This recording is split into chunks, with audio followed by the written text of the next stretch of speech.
এই দেখতেছেন আশেপাশে প্রচুর জমি, এগুলো সব লাগানো শেষ, কিন্তু এই যে একটা অনেক বড় ক্ষেত, এই গৃহস্থ মনে মনে ঢাকা থাকে বুঝছেন। এই জন্য আপনার যে এত পরিমাণ ঘাস হিসাব ছাড়া, মানে যে এতগুলা ঘাস আপনারা যারা জানেন এগুলা ঘাস তো দৌড়ে শেষ করে যেত না, দূরে দূরে কুপ পেলাইন লাগবো।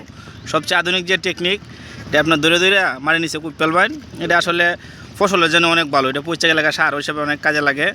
আর এই ক্ষেতে অনেক মানুষ এই কাজ করতে আসে না, ভয় পা বুঝছেন, প্রচুর পরিমাণ ঘাস হয়তো। কিন্তু যে এরা তিনজন, এই যে না একজন আছে চারজন, এই চারজন ছাড়া এই ক্ষেতে কেউ আয় না বয়ে, কেউ বয়ে আয় না, কারণ প্রচুর পরিমাণ ঘাস থাকে। এত পরিমাণ ঘাস মানে কোনো গৃহস্থেই এই ক্ষেত করতেও আয় না, কোনো কামের লাগে লুকও পাওয়া যায় না বুঝছেন।